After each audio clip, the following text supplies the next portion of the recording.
Ibu dan bapak kalau mau investasi yang paling menguntungkan, mendatangkan banyak sekali rezeki di dunia dan pahala di akhirat, justru bukan di perusahaan-perusahaan besar di Tamrin atau Sudirman, bukan di Amerika ataupun di tempat-tempat yang lainnya, tapi tetangga-tetangga kita yang miskin. Itu investasi termahal. Ibu bapak kasih ke mereka, Allah yang pencipta langit bumi akan balas kita. Bukan lagi pemilik perusahaan yang hanya menjanjikan 5-10% atau 15% keuntungan. Ya, tetapi ini Allah Subhanahu wa taala mengatakan innallaha yarzuqu may yasha bighairi hisab. Allah kalau sudah balas orang tanpa ada hitungannya. Kita sedang bermuamalah dengan Allah, bukan bermuamalah dengan orang yang menerima rezeki kita. Allahu Rabbi wal Islam dini wa Muhammadan Rasulullah. Assalamualaikum warahmatullahi wabarakatuh. Alhamdulillah, selalu saja lisan kita memuji dan memuja Allah atas segala nikmat yang Allah limpahkan kepada kita. Dari awal kita lahir di muka bumi ini sampai detik ini, Bapak Ibu sekalian, nikmat Allah tidak terhingga dari makanan, minuman, oksigen, air dan apapun yang membuat roda kehidupan kita bisa berjalan. Dan Allah memang sudah menyebutkan dalam firman-Nya, wa in ta'uddu ni'matallahi la tuhsuha. Kalau kalian ingin coba untuk menghitung-hitung nikmat Allah, kalian tidak akan mampu. Namun Allah memudahkan buat kita untuk menikmati semua apa yang Allah halalkan dan juga berkualitas halalan thayyibah serta bersyukur. Dan syukur ini dimudahkan dengan dua susunan kata Alhamdulillah. Maka seringlah membaca dua susunan kata ini. Selanjutnya kita panjatkan salam hormat kita kepada utusan Allah Nabi besar Muhammad sallallahu alaihi wa alihi wasallam yang telah Allah perintahkan kita untuk menjadikannya sebagai suri tauladan dan juga membacakan salawat kepada beliau. Baik, pada pertemuan perdana kita setelah menyelesaikan buku kita yang lalu, serta juga sempat libur selama Ramadan dan Idul Fitri, maka kami mengucapkan taqabbalallahu minna minkum. Semoga Allah menerima seluruh amal-amal saleh kita yang lalu dan juga memaafkan dosa-dosa kita. Serta semoga Allah Subhanahu wa taala memenuhi hajat-hajat kita dunia akhirat dan Allah pertemukan juga dan satukan kita di surga firdausnya kelak tanpa hisab di hari kiamat. Allahumma amin. Saya hanya mau mengingatkan diri saya dan Bapak Ibu sekalian bahwasanya ibadah yang kita kerjakan selama Ramadan kemarin, saya tidak tahu tentunya sampai di level dan tingkat mana Bapak Ibu menjaga ibadahnya. Tetapi saya yakin ibadah yang kita kerjakan selama Ramadan lebih baik daripada bulan-bulan yang lainnya. Tujuannya bukan hanya dikenang di bulan Ramadan kemarin, tetapi bagaimana kita menjadikannya sebagai bekal 11 bulan ke depan. Kalau Bapak Ibu di perusahaan sudah mencapai level tertentu, misal kalau kita kasih angka 1 sampai 10, Ibu dan Bapak sekalian misalnya sudah mencapai level 8 misalnya, dari prestasi di kantor, atau Bapak Ibu bisnis dan sudah mencapai level 8 dari prestasi bisnisnya. Saya yakin orang yang sangat cerdas dan bijak adalah bagaimana mereka menjaga prestasi itu atau bahkan melebihkannya. Minimal tetap di level 8, kalau bisa naik ke 9 ataupun ke 10. Dan orang yang keliru dan tentu lalai adalah orang yang justru sudah sampai pada level itu lalu kemudian dia menjadi pegawai yang ugal-ugalan sehingga prestasinya turun, atau dia tinggalkan bisnisnya atau dia tidak pedulikan sehingga jadi kacau semuanya dan bisa saja prestasinya turun.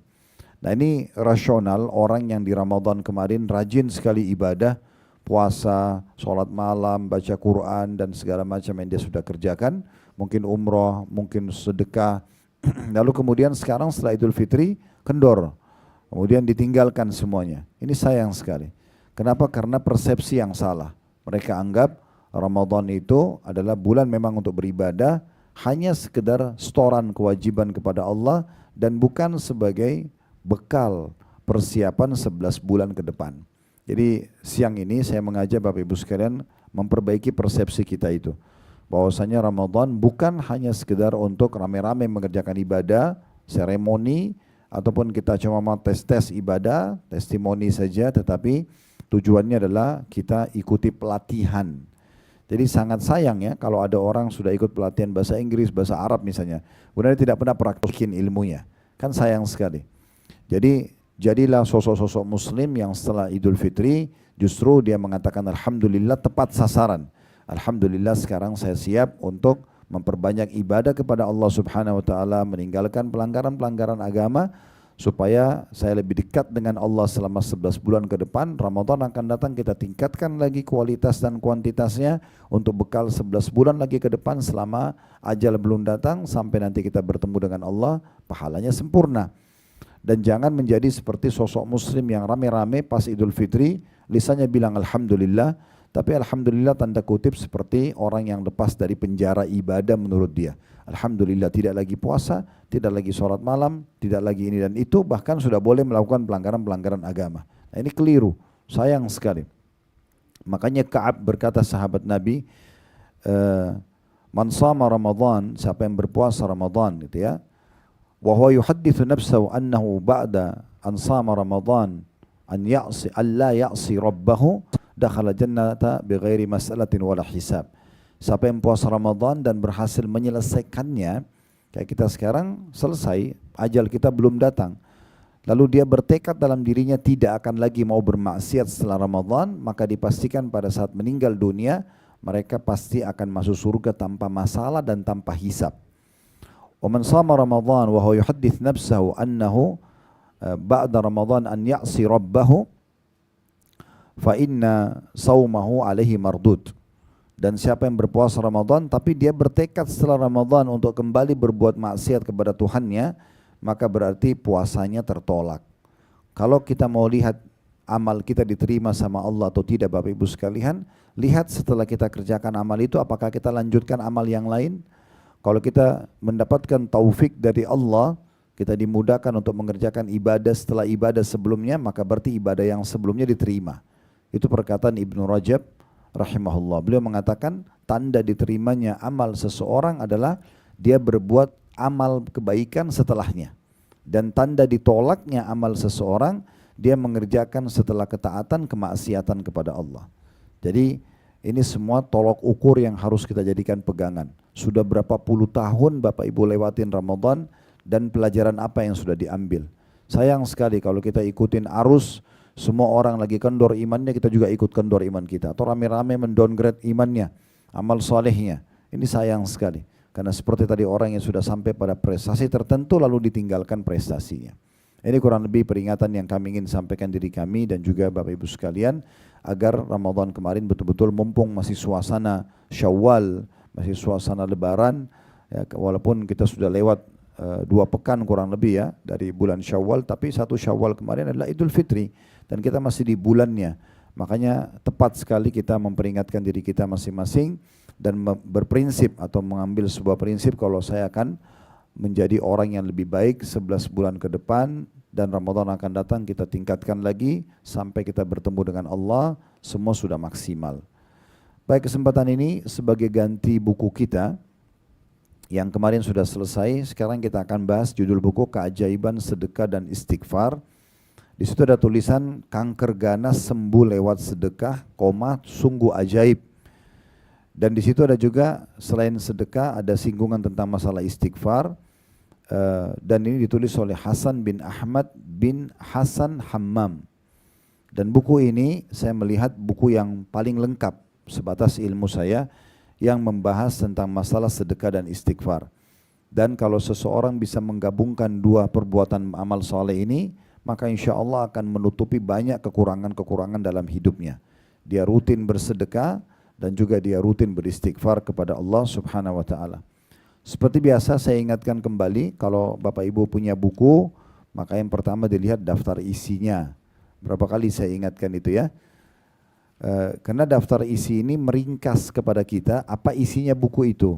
Dan Bapak Ibu kalau ingin menyelesaikan isi buku, Bapak Ibu bisa melihat daftar isi yang paling mengkritik bagi kita, kemudian kita baca, dan itu insya Allah akan membantu kita untuk menyelesaikan buku tersebut. Atau metode yang lain kayak kita gunakan sekarang. Kita berurut dari lembaran pertama sampai lembaran terakhir, kita membacanya semua. Tapi dengan ada pemandu, ya mungkin kebetulan posisi kami di sini. Buku ini terdiri dari 153 lembar, kita akan coba bahas insya Allah satu persatu ke depannya. Semoga Allah mudahkan, tapi saya tidak tahu berapa pertemuan. Di daftar isi di halaman 1 ditulis tentang keajaiban sedekah dan ada muqaddimahnya serta pengertian sedekah. di antara pendapat salaf tentang sedekah dari halaman 1 sampai halaman 6. Di halaman 9 itu mulai masuk tentang apa yang Bapak Ibu dapatkan kalau Bapak Ibu bersedekah. Yang pertama, sedekah adalah pensucian dan pembersihan. Yang kedua, sedekah adalah bentuk ketundukan kepada perintah Allah dan Rasulnya. Yang ketiga, seorang mukmin berada dalam naungan sedekahnya pada hari kiamat. Yang keempat, sedekah itu akan menghindarkan dari musibah dan menjauhkan dari kematian buruk atau su'ul khatimah. Yang kelima, sedekah adalah tanda dan bukti nyata dari iman yang benar. Yang keenam, sedekah itu sebagai tebusan bagi seorang muslim dari belenggunya. Yang ketujuh, Allah Subhanahu wa taala memberikan ganti kepada orang yang memberi sedekah. Yang kedelapan, pahala sedekah tidaklah terputus dan dari pemberinya setelah kematian. Yang kedelapan, pahala sedekah tidaklah terputus dari pemberinya setelah kematian. Yang kesembilan, sedekah itu menghapus dosa-dosa atau kesalahan. Kemudian ada itu sampai halaman 23. Dari halaman 24 ini contoh-contoh tentang orang-orang atau praktisi daripada sedekah itu sendiri. Petunjuk Nabi tentang sedekah sallallahu alaihi wasallam, beberapa contoh riwayat tentang para pemberi sedekah dan infak. Ada kedermawanan Nabi Muhammad sallallahu alaihi wasallam dalam bersedekah di halaman 27.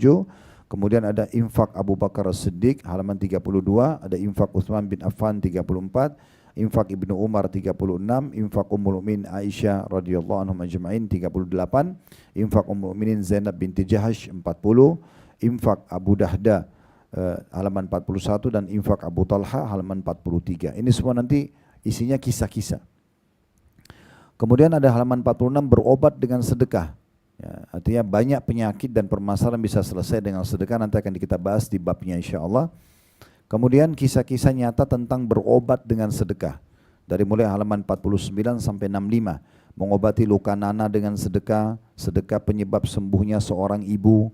Tentu titik-titik berarti ada tambahan lanjutan kisah, nanti kita bahas insyaAllah. Allah menyembuhkannya dari kanker dan sebabnya adalah sedekah. Selamat dari kejadian tragis karena sedekah. Para dokter berkata harapan sudah tidak ada tanda kutip, sedangkan sedekah berkata tanda kutip harapan kesembuhan masih ada. Kemudian batu ginjal yang bisa sembuh dan sedekah. Kemudian sebuah rumah yang tidak pernah dimasuki dokter atau penyakit karena sering sedekah. Dan yang terakhir, sedekah dan istighfar adalah obat bagi kemandulan, bisa punya keturunan gitu ya.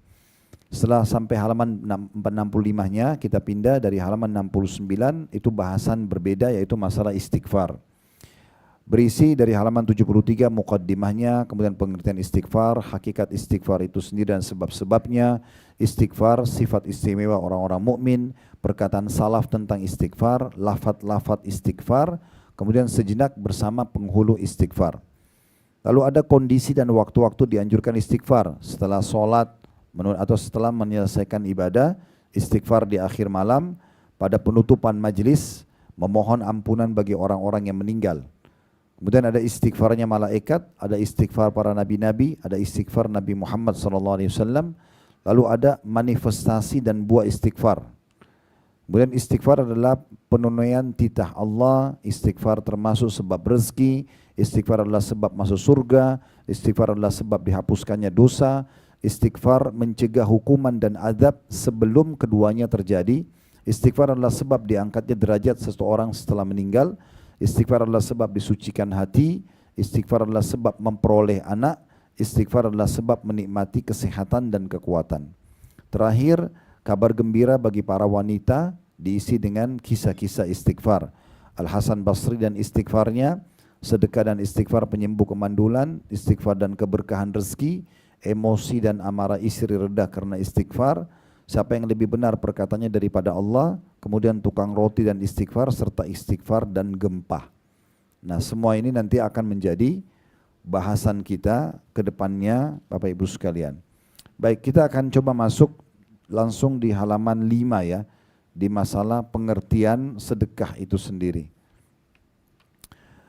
Saya akan bacakan kata penulis. Sedekah menurut bahasa atau etimologi adalah sebuah kata benda yang dipakai untuk suatu hal yang disedekahkan atau dikeluarkan.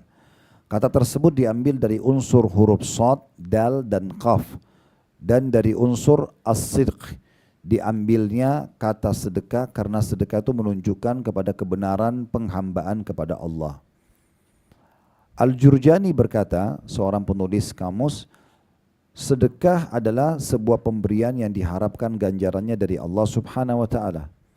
Sementara Ar-Raghib Al-Asfahani berkata, ini juga seorang penulis buku, sedekah adalah harta yang dikeluarkan oleh manusia dengan maksud ibadah seperti zakat, akan tetapi sedekah itu pada dasarnya disyariatkan untuk perkara yang disunnahkan, sedangkan zakat adalah untuk perkara yang diwajibkan. Ini semua masih definisi ya, penjelasan masalah sedekah. Imam Nawawi berkata rahimahullah, disebut sebagai sedekah adalah karena ia merupakan sebuah bukti atas kepercayaan pelakunya. Karena sidqu, keimanannya, baik lahir maupun batin, maka sedekah itu adalah keyakinan dan kebenaran iman. Kalau kita simpulkan lembaran pertama di halaman 5 ini, maksudnya orang yang sedekah itu kalau ikhlas karena Allah disebabkan karena keimanannya. Dalam arti kata, orang kalau belum memahami sedekah sebagai sebuah keimanan dan pendekatan diri kepada Allah, dia akan perhitungan. Dia tidak akan mengeluarkan di jalan Allah karena masih ragu. Nanti kalau saya keluarkan ini berkurang enggak harta saya? Nanti saya akan dibalas enggak sih sama Allah? Ada pahalanya enggak? Apa faedahnya buat saya kalau saya bantu orang ini misalnya? Sehingga dia masih memilih-milih orang yang dia bantu. Nah semua itu muncul karena dia tidak faham kalau sedekah itu ibadah. Mau siapapun yang terima tidak penting bagi saya. Yang penting saya bersedekah. Mau orang yang sama atau orang yang berbeda tidak penting buat saya. Karena targetnya sedekah. Nah itu kalau orang dengan keimanan. Tapi kalau orang bukan karena keimanan, dia akan marah melihat orang yang sama muncul hari esok. Atau dia bertemu dengan orang yang sama. Dia bisa mengatakan, kan kamu sudah saya bantu. Seakan-akan yang butuh adalah orang yang mengemis tersebut. Padahal sebenarnya ada persepsi yang perlu kita perbaikin Bapak Ibu sekalian. Dalam sedekah yang butuh kita, bukan penerima. Bagaimana memahami ini? Kalau Bapak Ibu bantu seseorang yang susah Rp1.000.000 misalnya. Dia datang ke Bapak Ibu, tolong anak saya sakit, bantu saya. Kita bantulah Rp1.000.000. Betul dia pakai untuk kesembuhan anaknya, tapi habis, selesai. Cuma kita sebagai pemilik sedekah, itu memiliki nilai 1 juta dari apa yang kita kasih ke dia yang akan dibawa di timbangan amal hari kiamat. Nilainya tetap ada. Tapi fisiknya sudah habis dipakai oleh orang tersebut. Dan luar biasanya nilai yang akan dibawa ke timbangan amal memang harus melalui orang ini. Harus melalui sedekah, melalui orang-orang. Berarti yang butuh kita sebenarnya bukan dia. Dia akan habiskan tapi tetap tidak hilang nilainya yang kita akan bawa di timbangan amal hari kiamat. Nanti akan kita jelaskan di perkataan para salafus saleh berhubungan dengan masalah ini. Bagaimana persepsi orang-orang saleh sebelum kita, dia menanamkan dalam dirinya dia lebih butuh memberikan sedekah daripada orang yang menerima. Selama ini kan kita balik. Kita anggap orang yang menerima lebih butuh. Akhirnya kita memberikan dengan sombong, kita melemparkan uang, kita menganggap kenapa kamu lagi dan segala macam hal. Karena persepsi yang salah. Nanti kita akan dengarkan di halaman selanjutnya 6 dan 7 ini. Bagaimana para ulama-ulama sebelum kita dari sahabat, dari tabi'in. Mereka berbeda sekali. Mereka menganggap setiap hari dia harus cari siapa yang jadi penerima sedekahnya. Karena dia tahu dia yang butuh dengan sedekah itu. Karena nilainya akan dibawa di timbangan amal. Plus lagi, inilah investasi yang paling mahal. Ibu dan bapak kalau mau investasi yang paling menguntungkan, mendatangkan banyak sekali rezeki di dunia dan pahala di akhirat, justru bukan di perusahaan-perusahaan besar di Tamrin atau Sudirman, bukan di Amerika ataupun di tempat-tempat yang lainnya, tapi tetangga-tetangga kita yang miskin. Itu investasi termahal. Ibu bapak kasih ke mereka, Allah yang pencipta langit bumi akan balas kita. Bukan lagi pemilik perusahaan yang hanya menjanjikan 5-10% atau 15% keuntungan. Ya, tetapi ini Allah Subhanahu wa taala mengatakan innallaha yarzuqu may yasha bighairi hisab. Allah kalau sudah balas orang tanpa ada hitungannya. Kita sedang bermuamalah dengan Allah, bukan bermuamalah dengan orang yang menerima rezeki kita. Saya pernah menyampaikan sebuah kisah di kelas kita ini, tapi saya ingatkan kembali. Ada seorang ulama dulu bernama Rabi' ibn Hutsaim rahimahullah. Rabi' ibn Hutsaim ini pernah dibuatkan makanan mewah oleh istrinya. Waktu itu dinamakan halwa. Halwa ini sebenarnya kalau letterletnya manisan gitu ya. Tetapi masa itu halwa yang dimaksudkan itu adonannya lama sekali untuk dibuat, bahannya mahal. Dan itu cuma dimakan oleh pejabat-pejabat lah, raja-raja. Karena Rabi' ibn Hutsaim ini rahimahullah tidak pernah rewel apa yang dihidangkan istrinya dia makan. Istrinya juga merasa perlu berikan yang terbaik. Diberikanlah satu nampan halwa itu. Dibuat susah, bahannya mahal. Rabi ini kebetulan ada kedatangan dua muridnya yang mau bertanya hukum-hukum agama. Anak Rabi ibn Huthaim keluar dari dalam dapur membawa makanan tadi halwa dan sudah dipotong-potong Bapak Ibu sekalian. Kayak biasa kita potong cake ukuran segitiga, dipotong kemudian dihidangkanlah di depan ayahnya. Sebelum mengambil makanan tersebut, rupanya ada orang yang mengetuk pintu rumah Rabi. Kita bisa coba bayangkan kalau kita di posisi beliau ya. Kita lagi di rumah, mau makan sama keluarga atau sama tamu, makanannya enak, belum kita sentuh ada yang ketuk pintu. Maka yang terjadi Rabi tunjuk anaknya suruh buka pintu itu. Lihat siapa di depan pintu.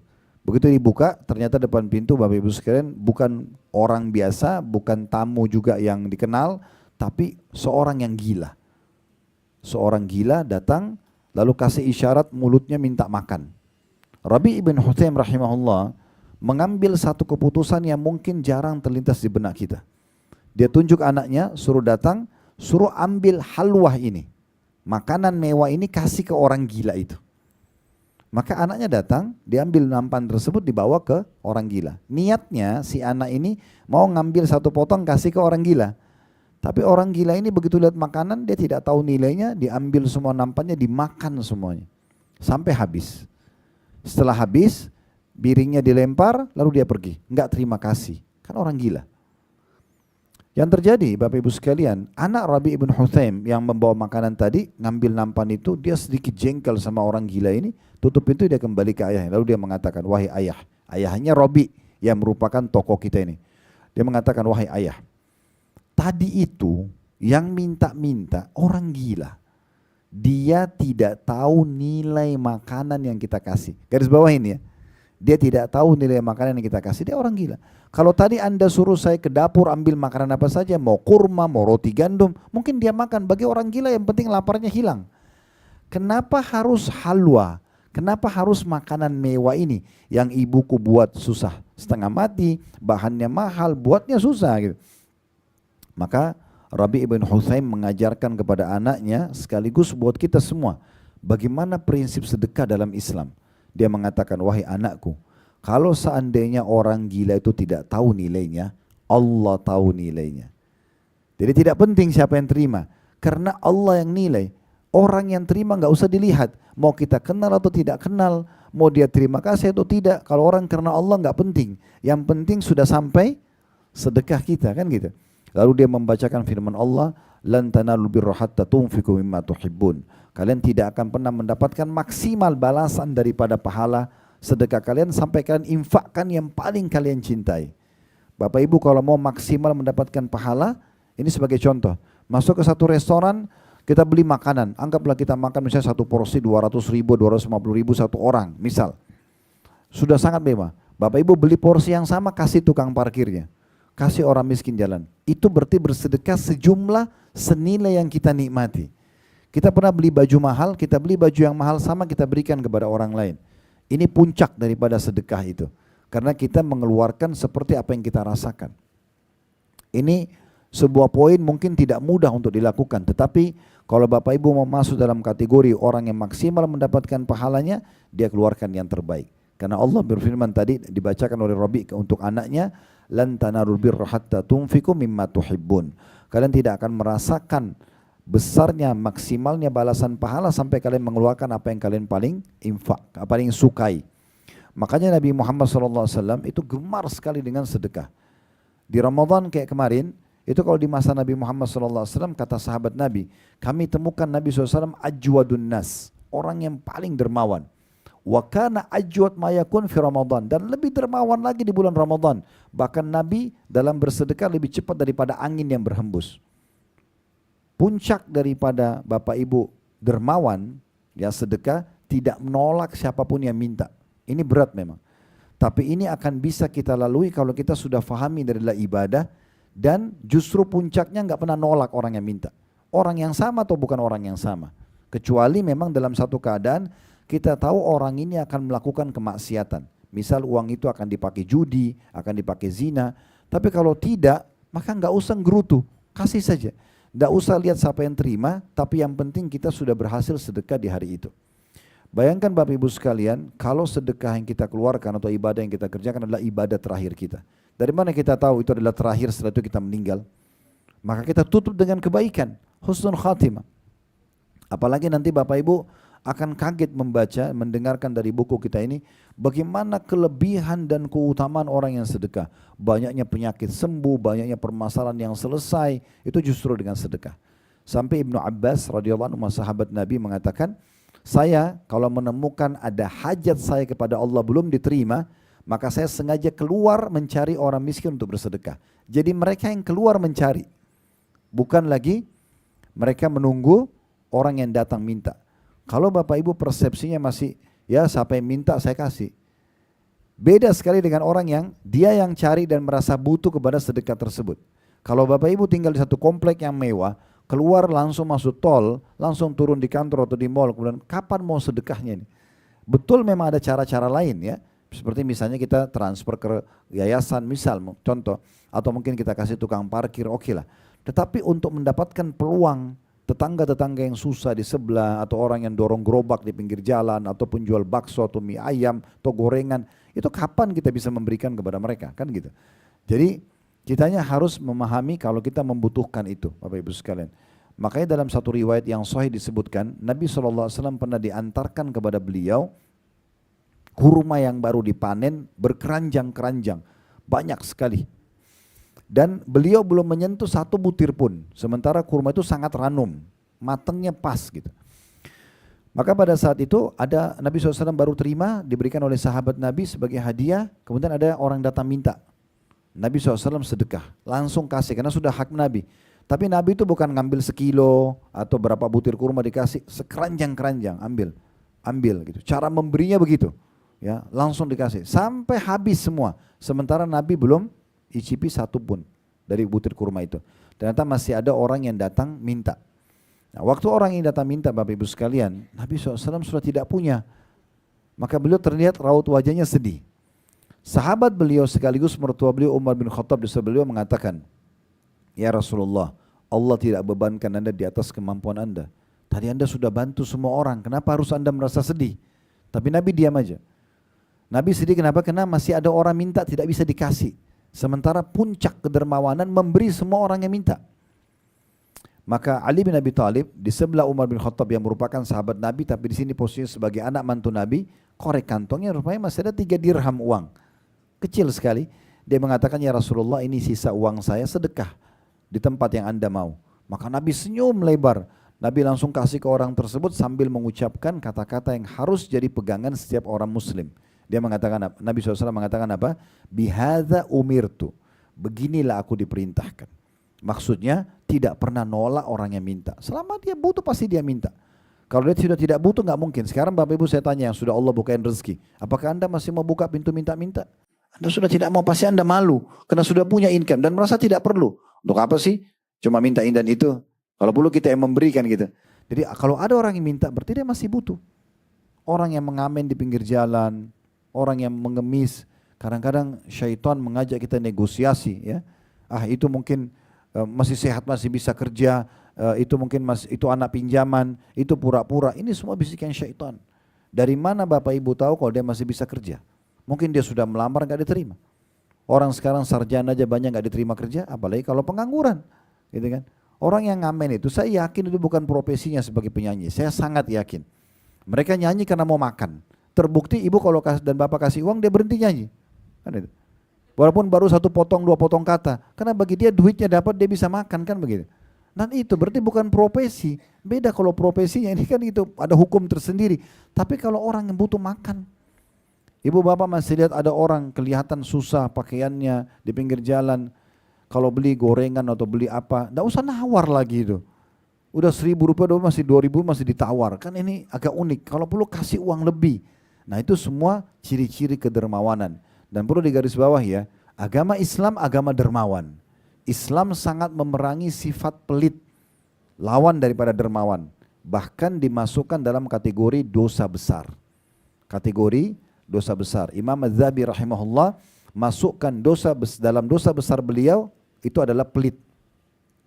Dalam sebuah riwayat Bukhari, pernah ada Bapak Ibu sekalian, satu suku Arab di Madinah, kepala sukunya meninggal, lalu diganti dengan kepala suku yang baru.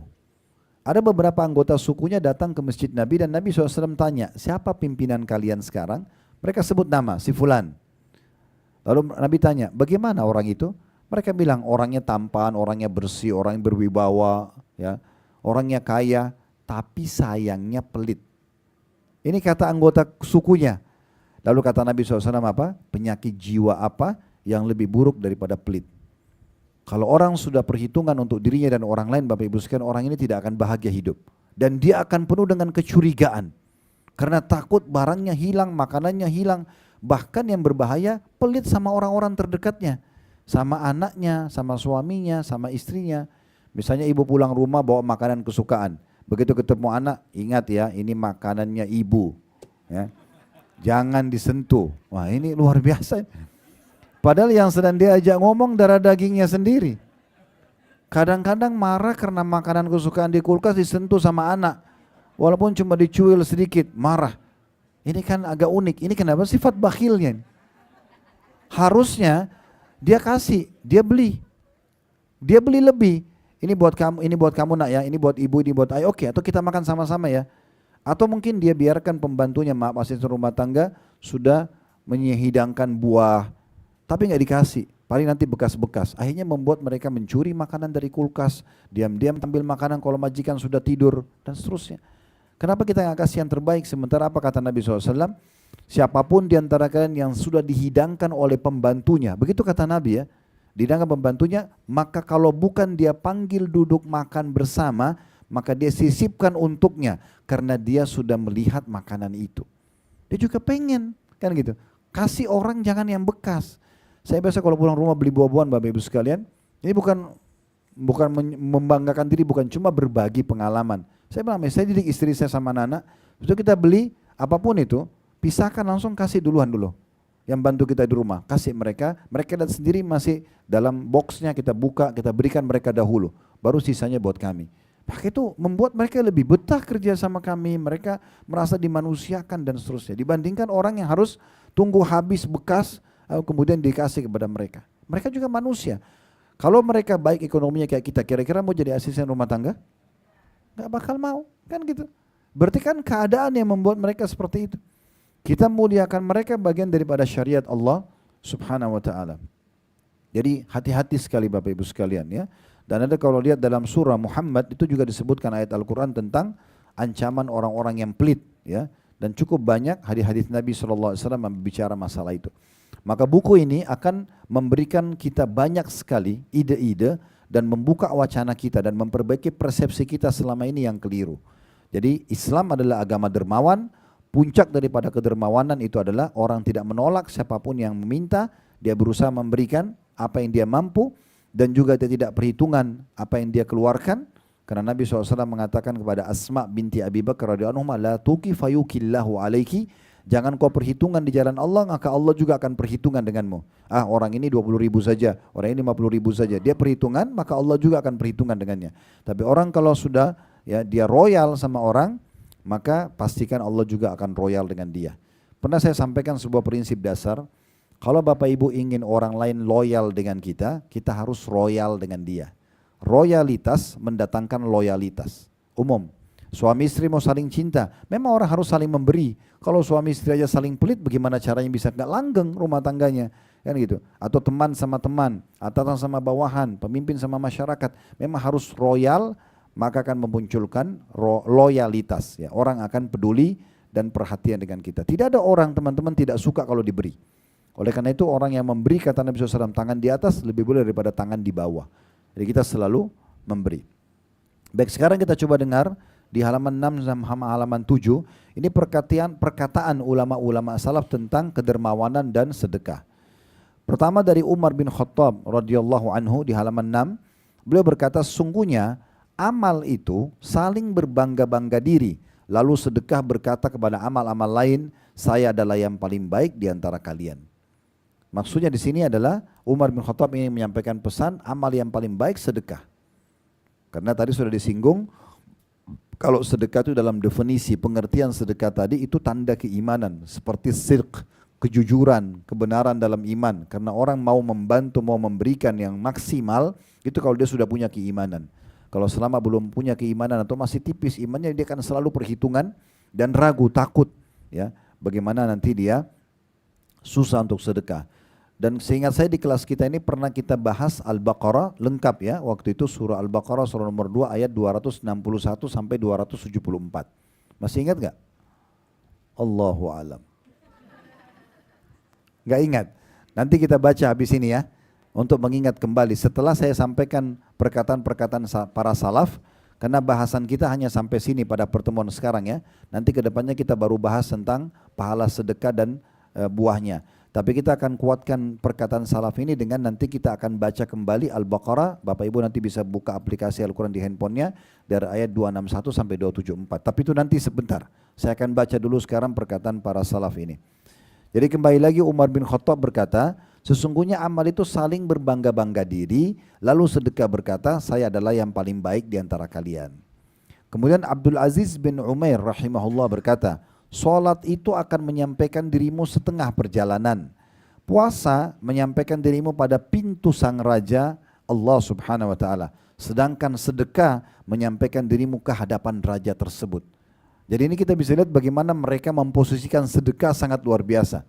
Umar mengatakan justru kalau amal-amal itu saling berbangga, sedekah yang paling pantas untuk berbangga nomor satu.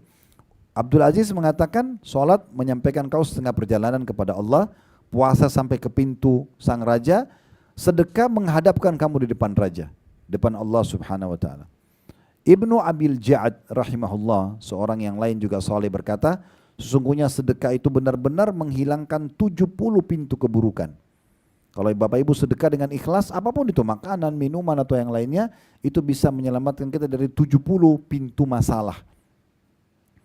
Yahya bin Mu'adz rahimahullah berkata, tidaklah saya mengetahui suatu biji yang mengimbangi gunung dunia kecuali sedekah.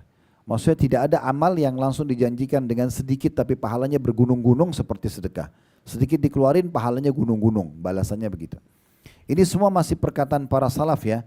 Nanti pertemuan akan datang insya Allah kita akan bahas secara khusus apa yang Bapak Ibu dapatkan kalau sedekah. Poin demi poin nanti insya Allah. Asy-Sya'bi rahimahullah berkata, ini yang prinsip dasar tadi yang sempat saya singgung ya. Beliau mengatakan barang siapa yang tidak memperlihatkan bahwa dirinya lebih butuh kepada ganjaran sedekah daripada seorang fakir yang butuh kepada sedekah, maka dia telah membatalkan sedekahnya dan telah memukul wajahnya sendiri dengan sedekah itu. Jadi menurut Asy-Sya'bi rahimahullah, kalau ada orang dia tidak menunjukkan dia lebih butuh dengan pahala sedekah sehingga dia selalu haus dan ketagihan untuk mau ke sedekah ya. Daripada orang fakir yang butuh, maka dia seperti menghancurkan dan menghilangkan pahala sedekah itu sendiri. Karena orang kalau tidak anggap dia butuh dengan pahala sedekah, Bapak Ibu kasih makanan, kasih pakaian, kasih uang, kasih apalah, bukan karena Bapak Ibu merasa butuh dengan pahalanya, maka Bapak Ibu nanti akan merasa sombong dengan orang penerima, merasa lebih berhak daripada itu. Setiap lewat, itu baju yang dipakai dari saya loh, itu masjid saya yang wakafin loh. Selalu dibilang, karena bagi dia tidak butuh dengan pahalanya, dia butuh pujian orang. Tapi kalau orang targetnya pahala, maka dia tidak akan pernah mau sebut. Udah tidak ada yang tahu nggak masalah, tapi Allah sudah tahu. Kan begitu. Nah ini perkataan yang luar biasa.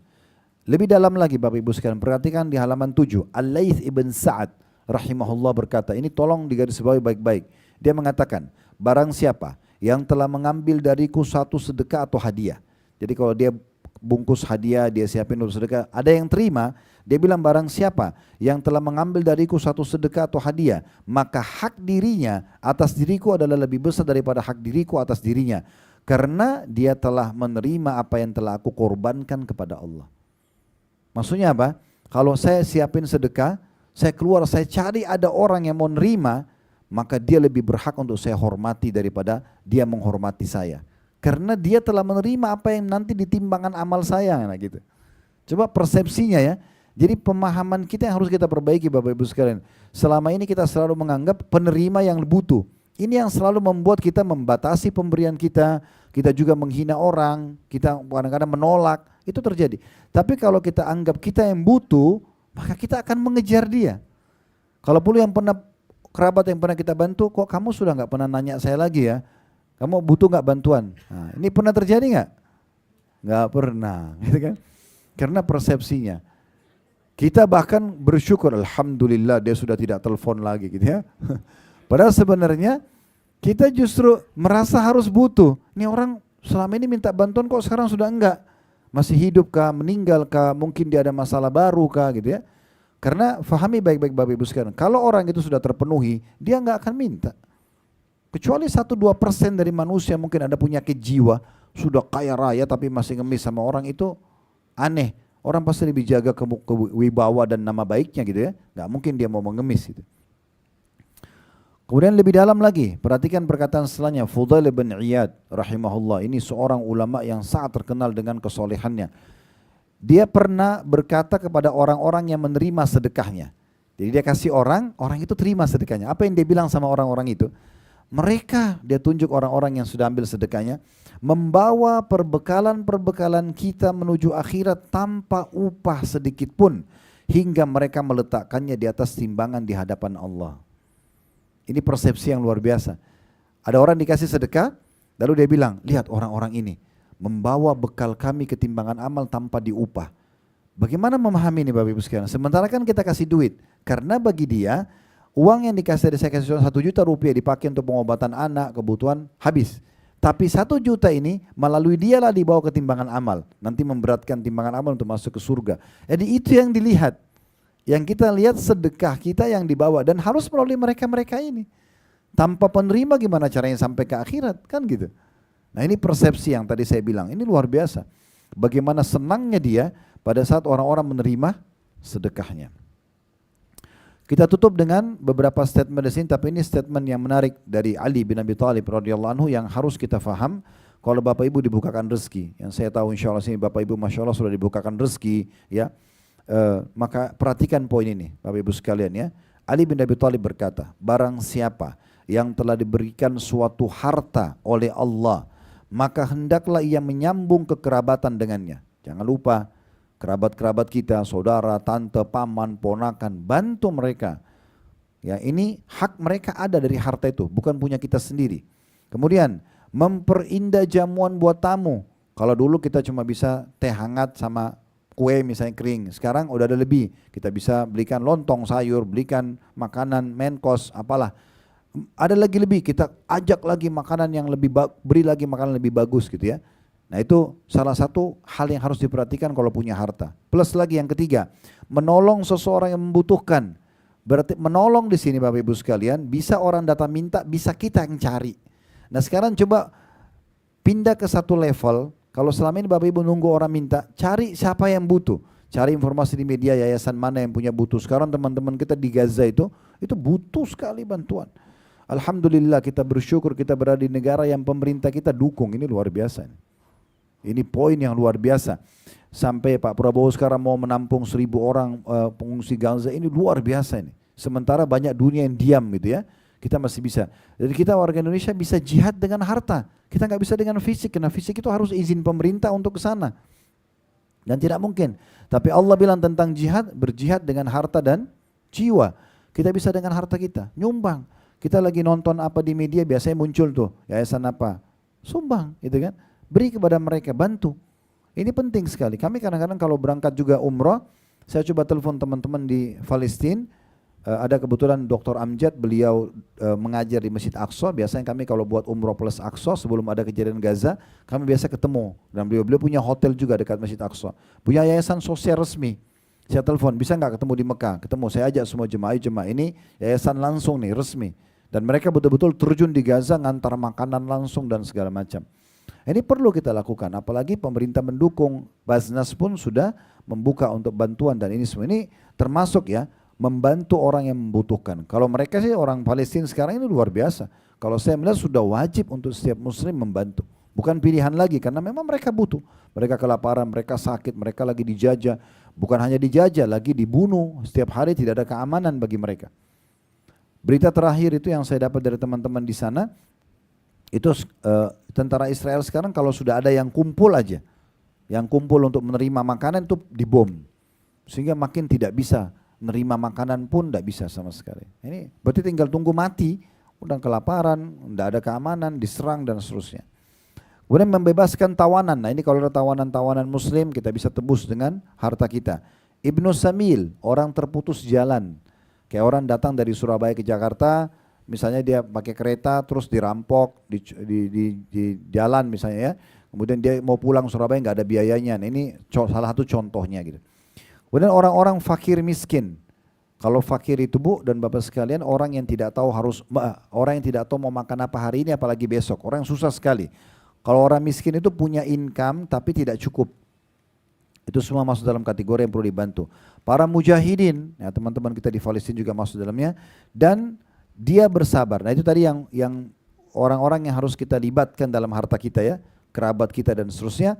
Kemudian sisi yang lainnya, dan dia kata Ali bersabar atas musibah yang menimpa hartanya. Itu normal, kalau kita sudah punya harta ada orang utang gak bayar. Tidak ada orang utang semua dibayar itu. Ujiannya ada. Tapi siapa yang sebutkan keutamaan dan saya ingatkan kembali. Kata Nabi SAW, siapa yang memberikan utang orang lain atau tenggang waktu atau memaafkannya, maka dia akan dapat naungan Allah di hari kiamat di mahsyar. Tidak ada naungan kecuali naungan Allah. Jadi orang lagi kepanasan di mahsyar, justru dia dapat naungan di saat itu. Dan juga kata Nabi SAW, siapa yang mengutangkan orang lain atau memberikan tenggang waktu, ya, maka dia akan mendapatkan pahala sedekah seperti sejumlah uang yang dia sedekahkan itu sampai jatuh tempo. Misalnya kita pinjamkan orang uang 1 Januari atau kita sekarang lah di April misalnya 1 April nanti 1 Mei bayar ya, dia utang sebulan. Dari 1 April kita seperti misalnya 10 juta kita pinjamin, seperti kita sedekah 10 juta tiap hari. 1, 2, 3, 5, 4 April sampai akhir April. Itu berarti misalnya anggaplah 30 hari, berarti sama dengan kita investasi 10 juta, dapatnya 300 juta pahalanya. Karena tiap hari seperti sedekah 10 juta. Kalau lewat masa yang disepakati, tenggang waktu Bapak Ibu kasih lagi tenggang waktu, silakan saya belum bisa bayar waktu kita tagih. Oke saya kasih lagi sampai 1 Juni ya. Di bulan Mei-nya sama sedekah double setiap hari. Sama dengan 20 juta tiap hari. Jadi orang yang mengutangkan orang itu sebenarnya orang yang sedang bersedekah tapi mungkin dia tidak bisa sedekah sebesar itu kecuali dengan utang. Karena kita seperti sedekah setiap hari sejumlah itu. Nah itu bersabar atas ujian. Mungkin Bapak Ibu pernah investasi gagal usahanya, itu ujian dalam harta. Ya, mungkin hilang, jatuh, kececer. Ya, mungkin rusak benda yang pernah kita beli. Semua itu ujiannya, ada ujian dalam harta tersebut. Kata Ali, kalau dia sudah tahu ada hak orang lain di harta itu, dia juga bersabar atas ujian, maka dengan perkara-perkara itu, dia akan memperoleh kemuliaan dunia dan juga akhirat.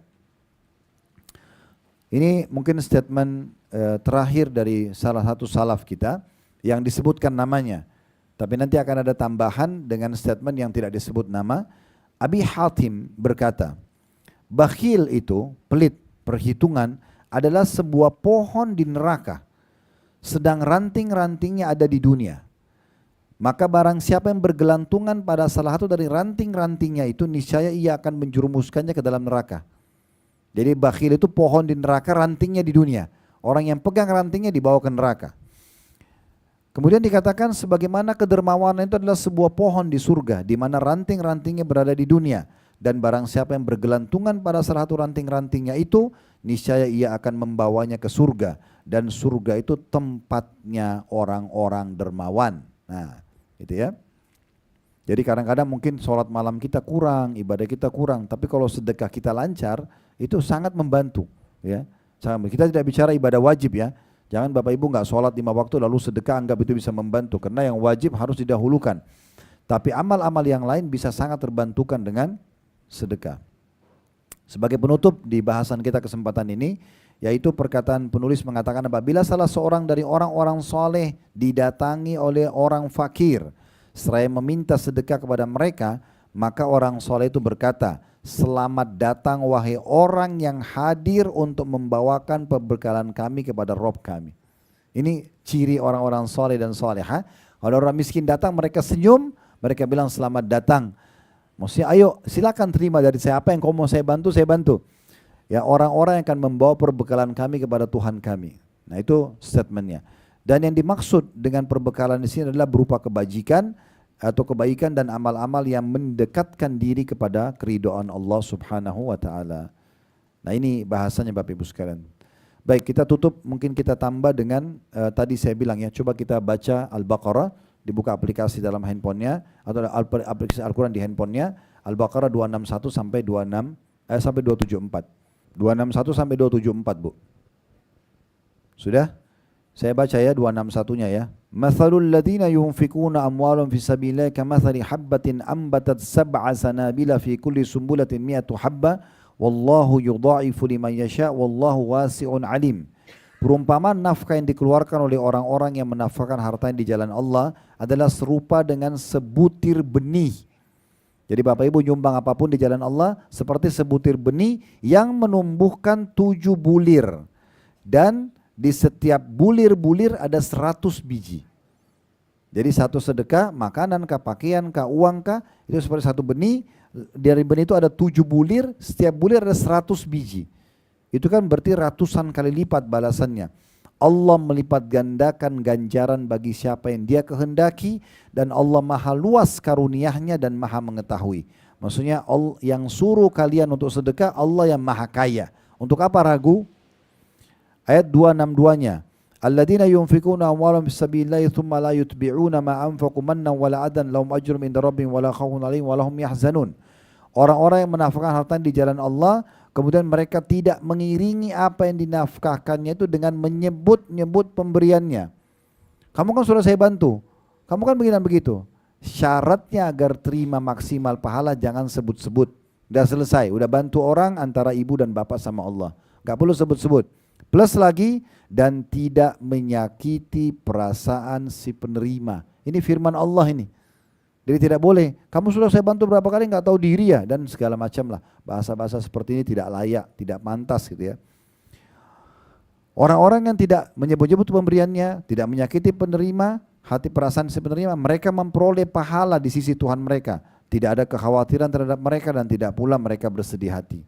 Tapi syaratnya tidak boleh sebut-sebut dan tidak boleh juga nyakiti penerima.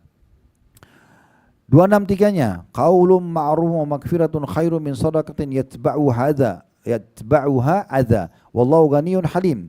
Perkataan yang baik dan pemberian maaf lebih baik daripada sedekah yang diiringi dengan sesuatu yang menyakitkan perasaan si penerima. Allah maha kaya lagi maha penyantun. Kalau kita benar-benar nggak ada, maaf ya saya belum bisa bantu hari ini gitu. Kamu nggak tahu diri, saya aja butuh kok. Gitu. Ini kan jadi masalah ini ya.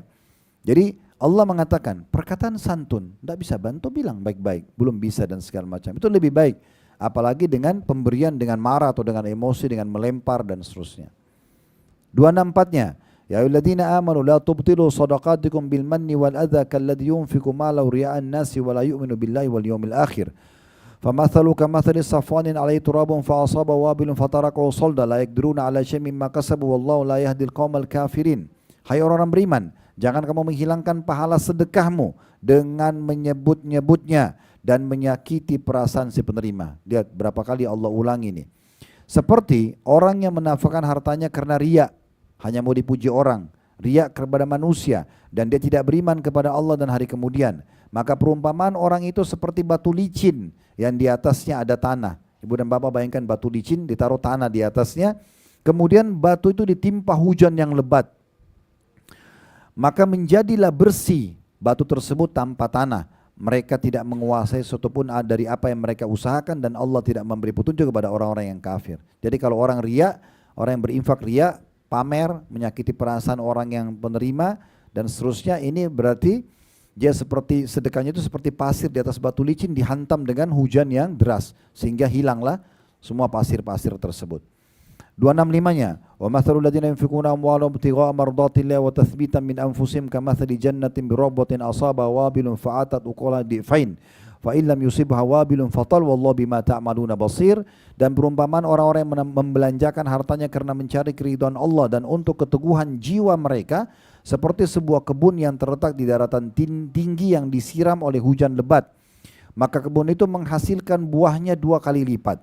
Jika hujan lebat tidak menyiraminya, maka hujan gerimis pun memadai. Dan Allah maha melihat apa yang kamu kerjakan. Dari ayat ini juga kita ambil pelajaran kalau tanah daratan tinggi itu hujan gerimisnya sudah cukup menghasilkan panen yang bagus. Kalau hujan lebat maka bisa 2 kali lipat hasil panennya. Nah ini perumpamaan orang-orang yang membelanjakan hartanya di jalan Allah ya. 266-nya, ayawaddu ahadukum an takuna lahu jannatu min nakhilin wa anabin tajri min tahtiha al-anharu lahu fiha min kulli thamarat wa asabahu al-kibru wa lahu dhurriyyatun du'afa'u fa asaba isarun fi narun fahtaraqat kadzalika yubayyinu Allahu lakumul ayati la'allakum tatafakkarun. Apakah ada salah seorang di antaramu yang ingin mempunyai kebun kurma dan anggur yang mengalir di bawahnya sungai-sungai. Dia mempunyai dalam kebun itu segala macam buah-buahan. Kemudian datanglah masa tua pada orang itu, sedang dia mempunyai keturunan yang masih kecil-kecil, maka kebun itu ditiup angin keras yang mengandung api, lalu terbakarlah. Demikianlah Allah menerangkan ayat-ayatnya kepada kamu supaya kamu memikirkannya. Maksudnya orang yang infak tapi riak, nyakitin perasaan orang, itu seperti orang yang sudah punya kebun lalu ditiup sama angin yang ada api dan jadi kebakaran, hangus semuanya, seperti itu. 267-nya, ya ayyuhalladzina amanu anfiqu min thayyibati ma kasabtum wa mimma akhrajna lakum minal ard wa la tayammamul khabitha minhu tunfiquna wa lastum biakhidhi illa an tukmilu fi wa'lamu annallaha ghaniyyun hamid.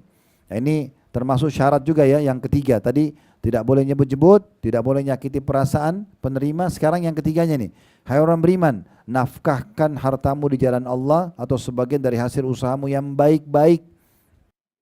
Yang baik-baik saja ya. Yang bagus kualitasnya, hasil panennya, pakaiannya, makanannya, kasih yang baik-baik. Ya, lalu kata Allah, dan dari sebagian yang kami keluarkan dari bumi untuk kamu.